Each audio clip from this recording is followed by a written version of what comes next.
क्या आप जानते हैं कि इस दुनिया को बनाने से पहले ही परमेश्वर ने इस दुनिया का अंत लिख दिया था। क्या आप जानते हैं कि आदम के बनाने के 6000 साल बाद इस दुनिया का अंत होगा। अब ये कैसे होगा, इसके बारे में इस वीडियो में मैं आपको डिटेल में बताऊंगा। क्या आप जानते हैं कि हम यीशु मसीह के साथ इस धरती पर कब राज्य करेंगे। बाइबल बताती है कि परमेश्वर ने इस दुनिया को 6 दिनों में बनाया था और 7वें दिन परमेश्वर ने विश्राम किया। ये 7 दिन एक पैटर्न थे कि आने वाले समय में क्या होगा। अब 2 पतरस अध्याय 3 उसकी 8 आयत में लिखा, हे प्रियो, ये बात तुमसे छिपी ना रहे कि प्रभु के यहाँ एक दिन 1000 वर्ष के बराबर है और 1000 वर्ष एक दिन के बराबर है। इसको हम इस तरह से समझ सकते हैं कि उत्पत्ति में जो पहला दिन है वो आने वाले समय के 1000 वर्ष के बराबर है। फिर उत्पत्ति का दूसरा दिन 2000 वर्ष के बराबर है और इसी तरह तीसरा दिन, फिर चौथा, 5वां और 6वें दिन तक 6000 साल पूरे होते हैं। सूरज, चांद, सितारे परमेश्वर ने चौथे दिन बनाए थे। अब किसी ने ये सवाल पूछा था कि अगर परमेश्वर ने सूरज, चांद, सितारे ये सब चौथे दिन बनाए थे तो फिर पहले 3 दिन रोशनी कहाँ से आई। इसका जवाब है प्रभु यीशु मसीह। प्रभु यीशु मसीह वो रोशनी है जिसने उस अंधेरे में उजाला किया। यूहन्ना अध्याय 8 उसकी 12 आयत में यीशु ने फिर लोगों से कहा, जगत की ज्योति मैं हूँ, जो मेरे पीछे हो लेगा वह अंधकार में ना चलेगा परंतु जीवन की ज्योति पाएगा। यूहन्ना अध्याय 1 उसकी 1 आयत में लिखा, आदि में वचन था और वचन परमेश्वर के साथ था और वचन परमेश्वर था। 4 आयत में लिखा, उसमें जीवन था और वह जीवन मनुष्यों की ज्योति था। 1 यूहन्ना अध्याय 1 उसकी 5 आयत में लिखा, जो समाचार हमने उससे सुना और तुम्हें सुनाते हैं वह ये है कि परमेश्वर ज्योति है और उसमें कुछ भी अंधकार नहीं। उत्पत्ति के पहले 3 दिन तक परमेश्वर खुद ही वो उजाला, वो रोशनी था और इसी तरह वो आने वाले समय में यानी नए स्वर्ग और नई धरती पर भी परमेश्वर खुद ही हमारी रोशनी होगा, जिसके बारे में प्रकाशित वाक्य अध्याय 22 उसकी 5 आयत में लिखा, फिर रात ना होगी और उन्हें दीपक और सूर्य के उजाले की आवश्यकता ना होगी, क्योंकि प्रभु परमेश्वर उन्हें उजाला देगा और वे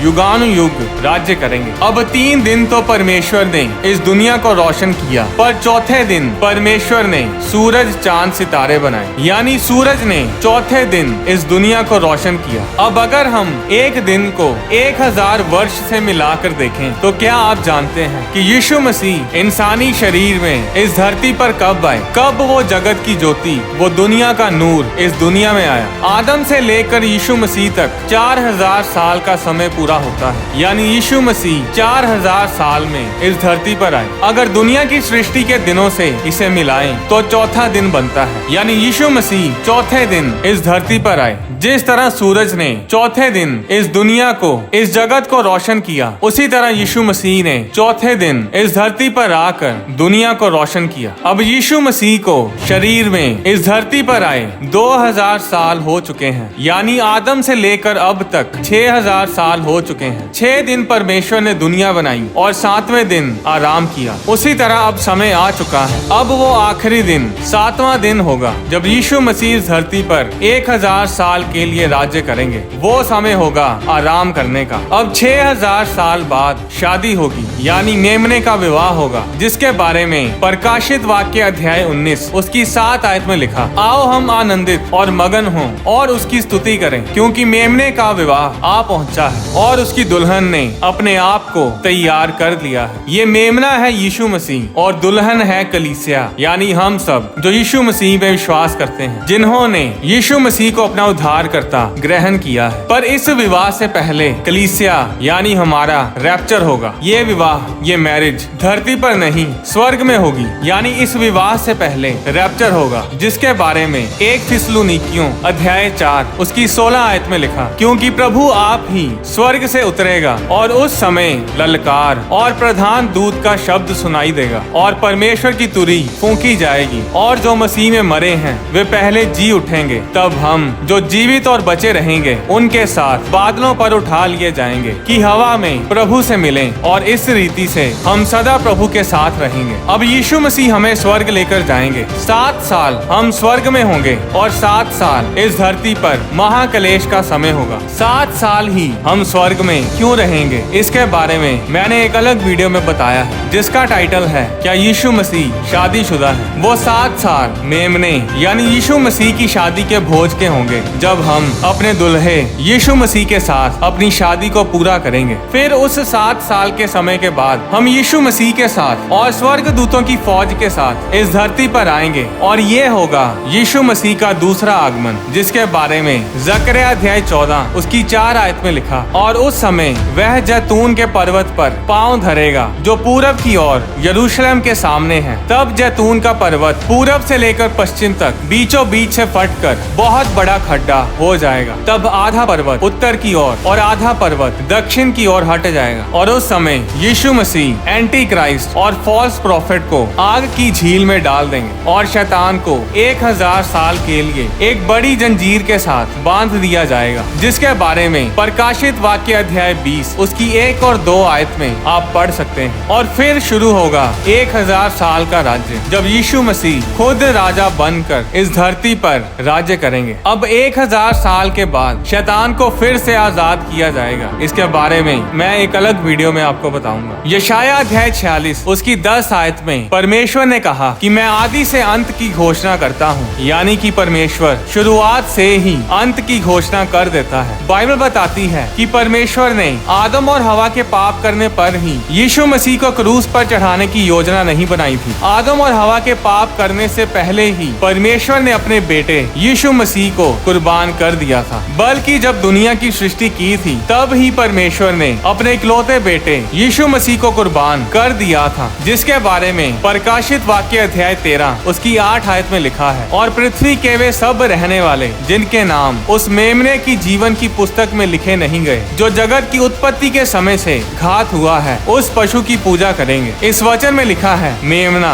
जो कि जगत की उत्पत्ति यानी जगत की सृष्टि से पहले ही घात किया गया। 1 पतरस अध्याय 1 उसकी 18 से 20 आयत में लिखा, क्योंकि तुम जानते हो कि तुम्हारा निकम्मा चाल चलन जो बाप दादों से चला आता है, उससे तुम्हारा छुटकारा चांदी सोने अर्थात नाशमान वस्तुओं के द्वारा नहीं हुआ, पर निर्दोष और निष्कलंक मेमने अर्थात यीशु मसीह के बहुमूल्य लहू के द्वारा हुआ। उसका ज्ञान तो जगत की उत्पत्ति के पहले ही से जाना गया था, पर अब इस अंतिम युग में तुम्हारे लिए प्रकट हुआ। बाइबल की ये आयतें साफ साफ बयान करती हैं कि आदम हवा को बनाने से पहले, उनके पाप करने से पहले, यीशु मसीह के इस धरती पर आने से पहले, यीशु मसीह के क्रूस पर चढ़ाए जाने से पहले, इस धरती को बनाने से पहले ही परमेश्वर ने अपने बेटे यीशु मसीह को चुन लिया था। दुनिया को बनाने से पहले ही यीशु मसीह को घात कर दिया गया था। इसके बारे में मैं डिटेल में एक अलग वीडियो में बताऊंगा। अभी मेन टॉपिक ये है कि परमेश्वर ने दुनिया की शुरुआत से पहले ही दुनिया के अंत की घोषणा कर दी थी। परमेश्वर जानते थे कि आदम हवा पाप करेंगे, फिर नूह के समय लोग बुराई से भरे होंगे, फिर लूत के समय सदोम और गमोरा के लोग पापी होंगे। ये सब परमेश्वर जानता था। जिन्होंने तौबा की वो बचाए गए, बाकी सब परमेश्वर की जजमेंट के द्वारा नाश हुए। फिर वो चाहे नूह के समय जल प्रलय हो या फिर सदोम और गमोरा का आग और गंधक से विनाश करना हो। बाइबल बताती है कि परमेश्वर ने 6 दिनों में अपना सारा काम खत्म किया और 7वें दिन आराम किया। ये 7 दिन एक पैटर्न थे कि आने वाले समय में क्या होगा। परमेश्वर बड़ा परफेक्ट है और पूरी बाइबल पढ़कर देख लो, परमेश्वर हर काम परमेश्वर अपने परफेक्ट टाइम पर पूरे करता है। एक एक वचन पूरा होकर ही रहता है। अब पूरी बाइबल नंबर्स से भरी पड़ी है। बाइबल में नंबर्स का बहुत ही गहरा महत्व है, चाहे वो नंबर 3 हो, चाहे वो नंबर 4, 5, 6, 7 या हो 40। नंबर 7 का बाइबल में 600 से भी अधिक बार जिक्र किया गया है। 7 नंबर का मतलब है पूर्णता, संपूर्णता, परफेक्शन, कंप्लीटनेस। और इन नंबर्स के बारे में हम बाइबल में जगह जगह पर पढ़ सकते हैं। जैसे कि परमेश्वर ने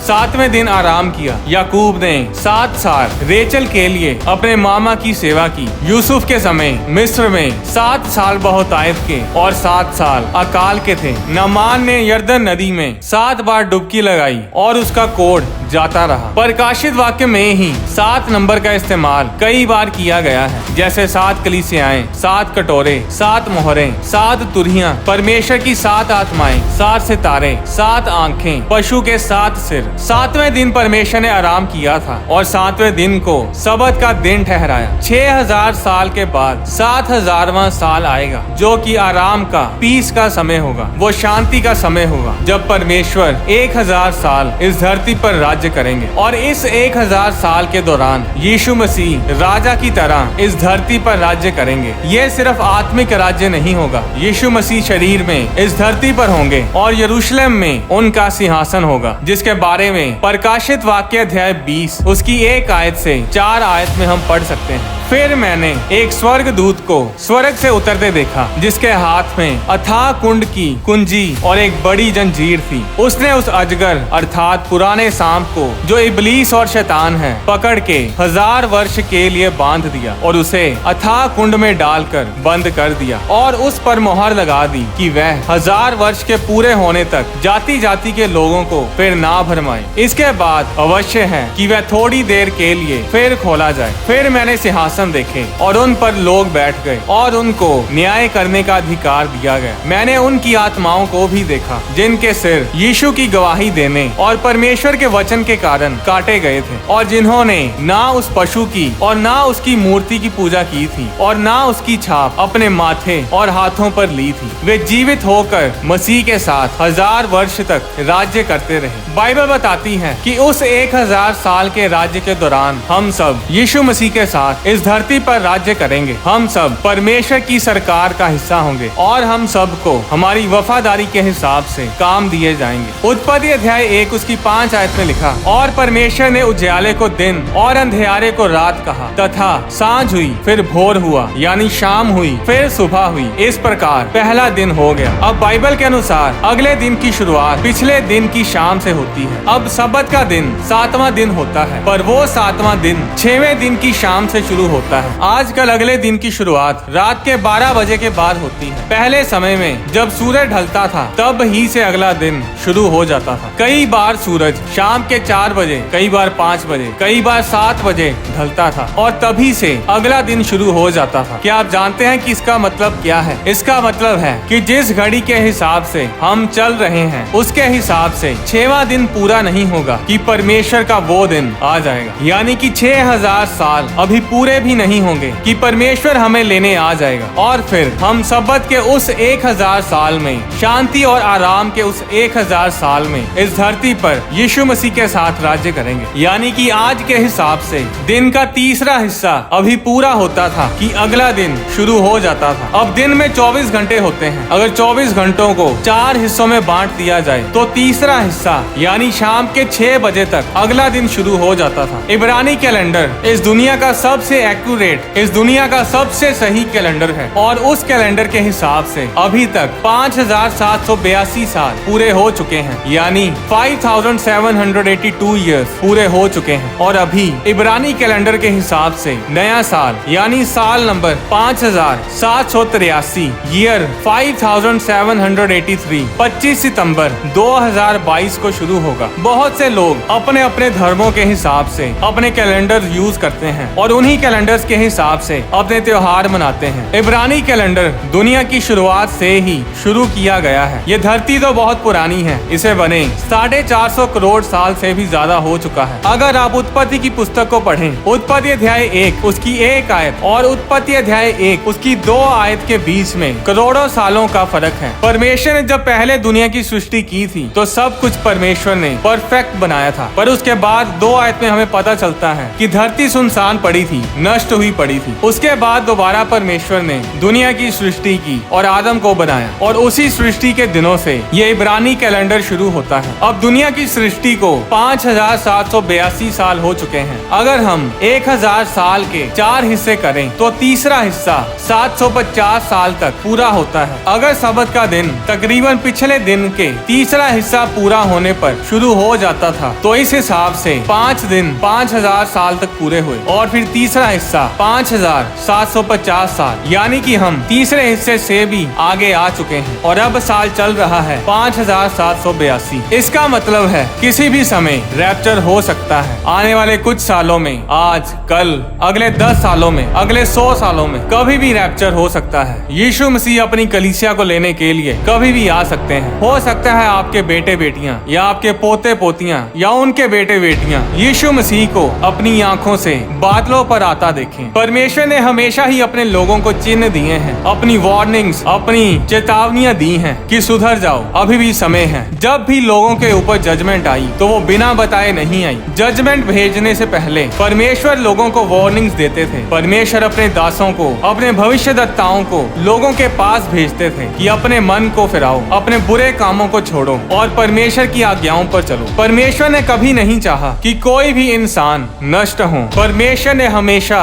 अवसर दिए हैं कि लोग जजमेंट से बच पाएं, नाश होने से बच पाएं। नीनवे शहर इस बात का सबूत है कि जब लोग मन फिराते हैं, जब लोग तौबा करते हैं, तो वे परमेश्वर की दया और परमेश्वर की आशीष को ग्रहण करते हैं और वे नष्ट नहीं होते बल्कि बचाए जाते हैं। पर जब लोग नूह के जल प्रलय के समय और सदोम और गमोरा के समय लापरवाह हुए हैं और सुधरने की बजाय और बिगड़ते हैं और परमेश्वर के खिलाफ चलते हैं, तो वो फिर बचाए नहीं जाते, बस नाश होते हैं। परमेश्वर हम सबको बचाना चाहता है। उसने अपने लोगों के द्वारा आपको अपना वचन सुनाया है। बाइबल में लिखा है कि स्वर्ग के नीचे मनुष्यों में और कोई दूसरा नाम नहीं दिया गया जिसके द्वारा हम उद्धार पा सकें। रोमियो अध्याय 10 उसकी 13 आयत में लिखा, जो कोई प्रभु का नाम लेगा वह उद्धार पाएगा। फैसला आपको करना है, बचना है या नष्ट होना है, स्वर्ग जाना है या नर्क में हमेशा के लिए हमेशा की आग में सड़ते रहना है। अगर आपके आसपास कोई चर्च नहीं है तो चिंता ना करें, क्योंकि उद्धार पाने के लिए आपको चर्च जाने की जरूरत नहीं है। चर्च जाना जरूरी है पर उद्धार आप घर पर ही पा सकते हैं। बाइबल में रोमियो अध्याय 10 उसकी 9 आयत में लिखा, यदि तू अपने मुंह से यीशु मसीह को प्रभु जानकर अंगीकार करे और अपने मन से विश्वास करे कि परमेश्वर ने उसे मरे हुओं में से जिलाया, तो तू निश्चय उद्धार पाएगा। यानी कि आपको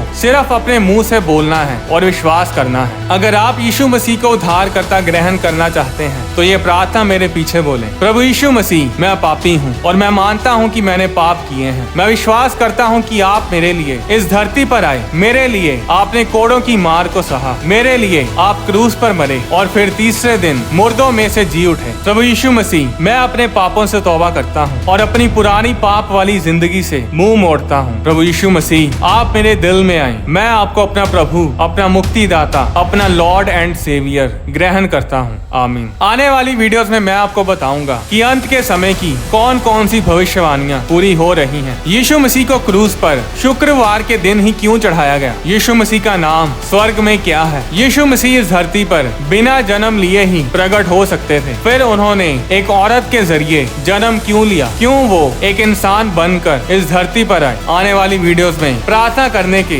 गहरे गहरे भेदों को आपसे शेयर करूंगा। परमेश्वर के वचन से जुड़े गहरे भेदों की वीडियोस को देखने के लिए होली स्पिरिट प्रोडक्शंस चैनल को सब्सक्राइब करें और साथ ही बने बेल आइकन पर क्लिक करके ऑल नोटिफिकेशंस को सिलेक्ट करें, ताकि चैनल पर अपलोड की जाने वाली हर वीडियो आपके फोन में जरूर पहुंचे। अगर आप डोनेट करना चाहते हैं तो आप होली स्पिरिट प्रोडक्शंस के बैंक अकाउंट में या QR कोड के जरिए भी हमें अपनी डोनेशंस भेज सकते हैं। परमेश्वर आपको आशीष दे।